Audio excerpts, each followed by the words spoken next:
मूकं करोति वाचालं पङ्गुं लङ्घयते गिरिं यत्कृपातमहं वन्दे परमानन्दमाधवं यत्कृपातमहं वन्दे सद्गुरुं चन्द्रशेखरम् नमो नमः सर्वेभ्यः.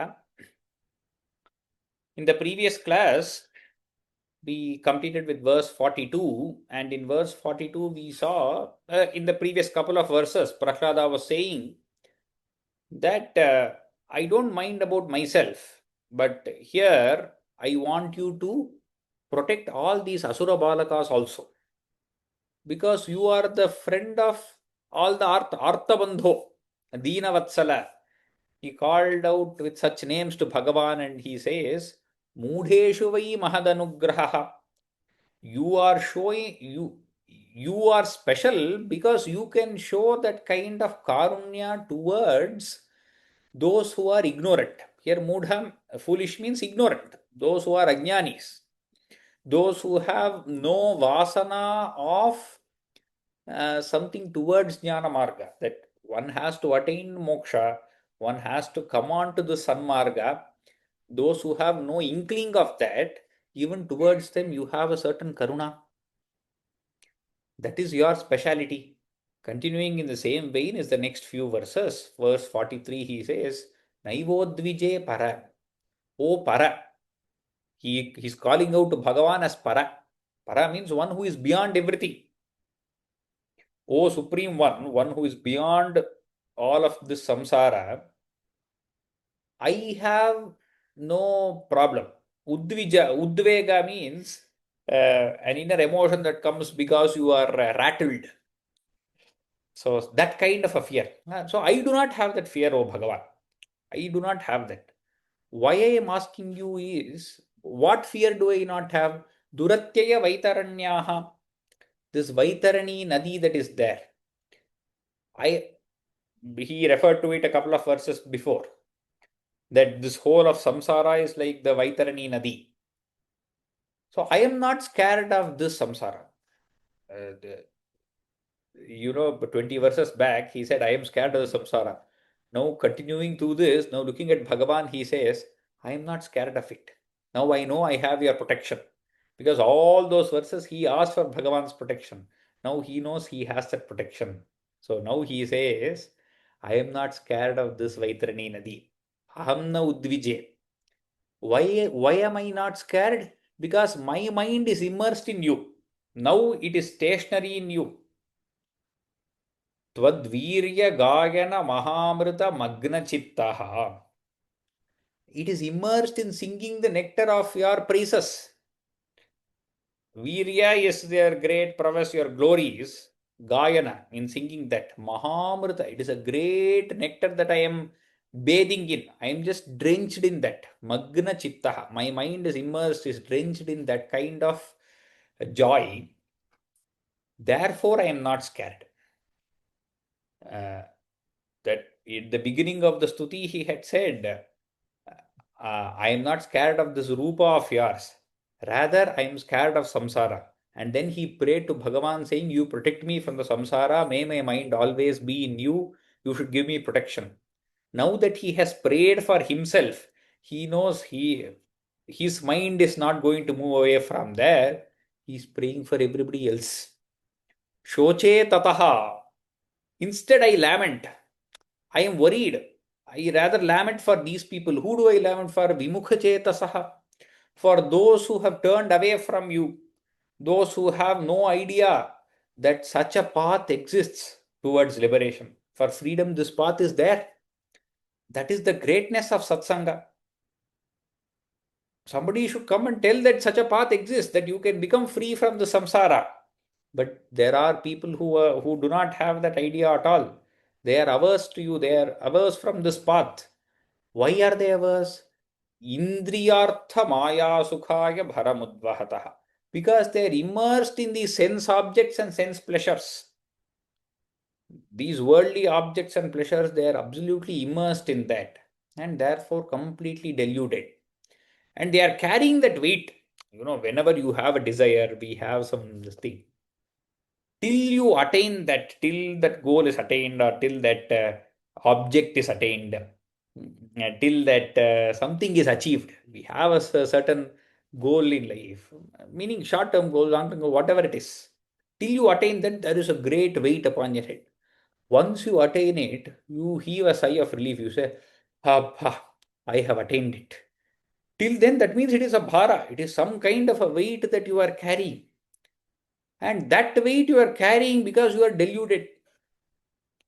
So this is like Ramana Bhagavan used to say, a person went on the train, and on the train he had a lot of luggage, and that suitcase he was carrying on his head and sitting in the coach.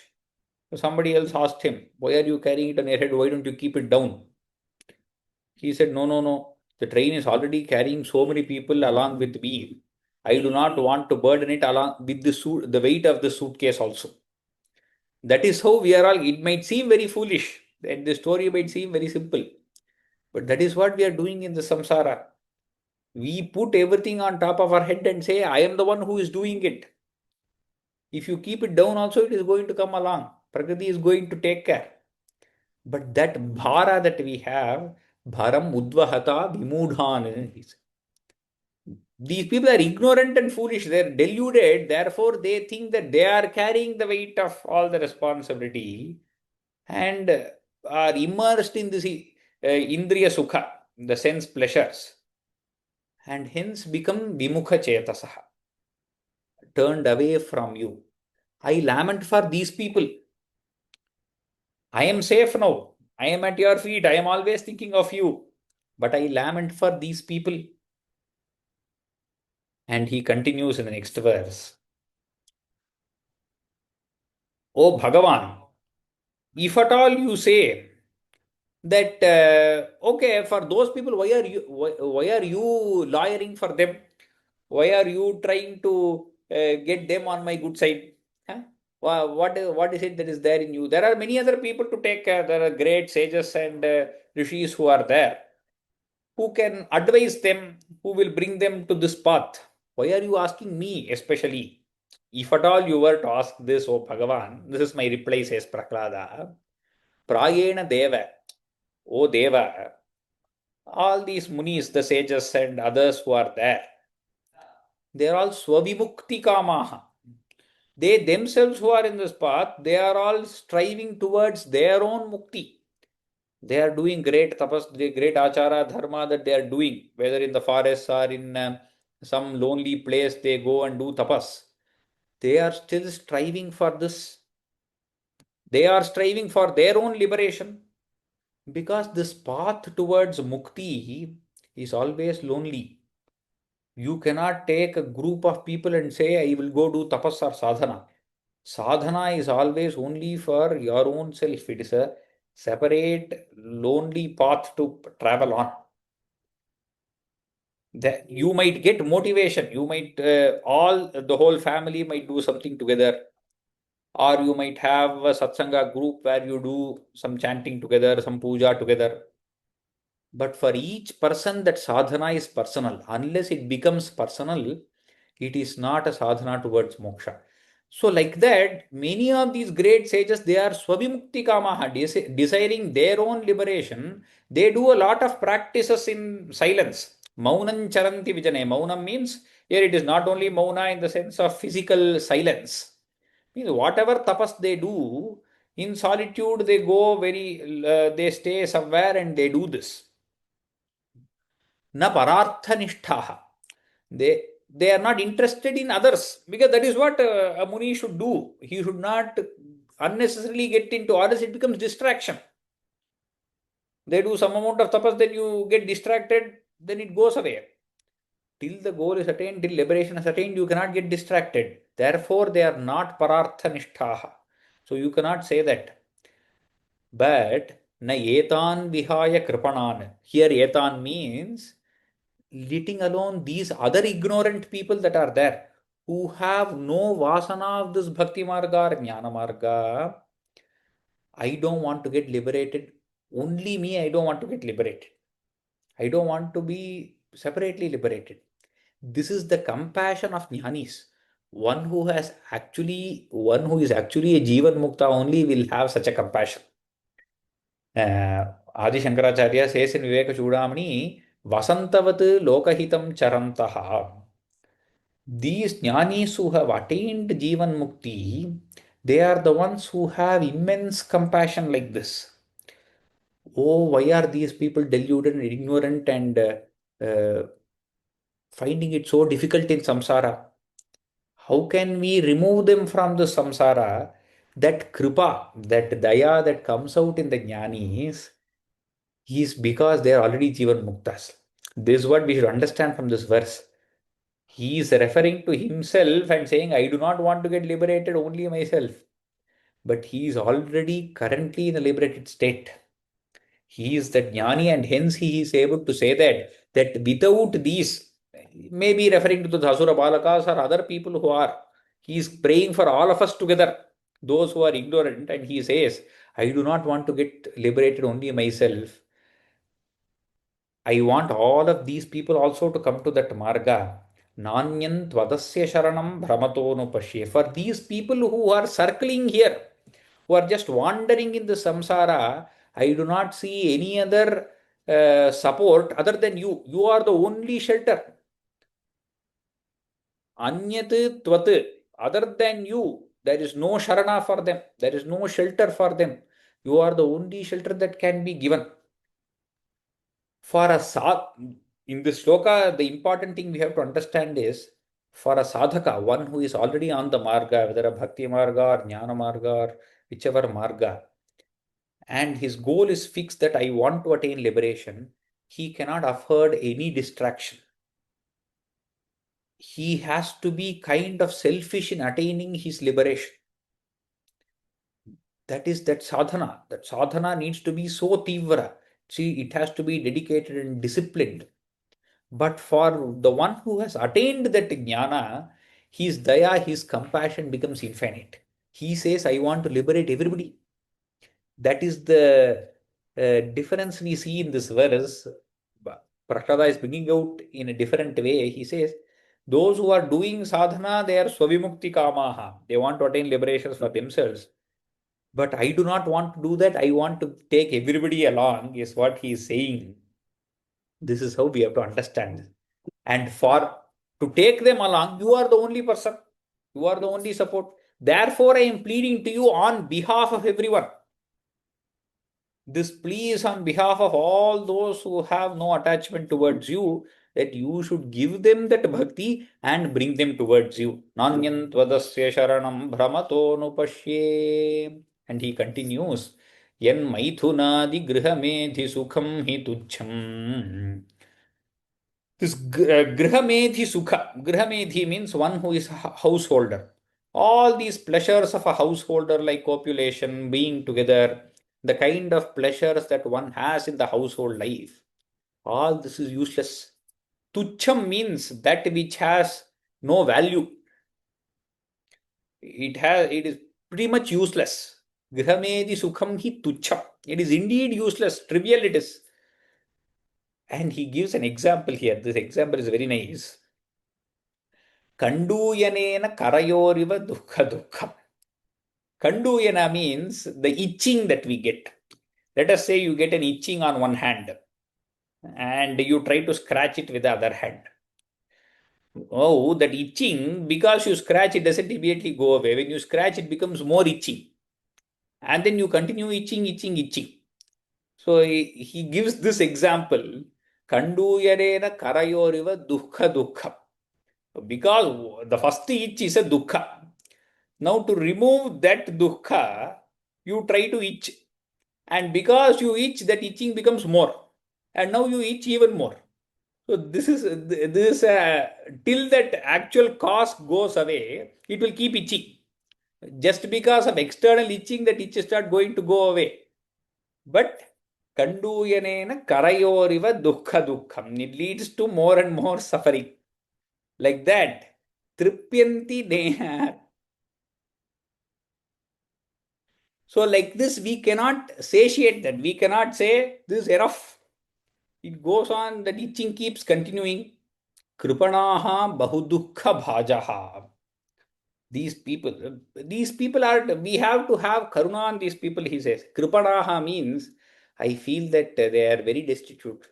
What to do? Oh, such a plight they are in. Kripanaha, bahudukha bhajaha.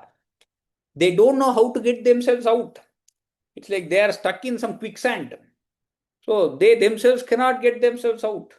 Somebody has to give them a hand. So that is the plight of these people, Kripanaha, bahudukha bhajaha. They are indeed undergoing great suffering.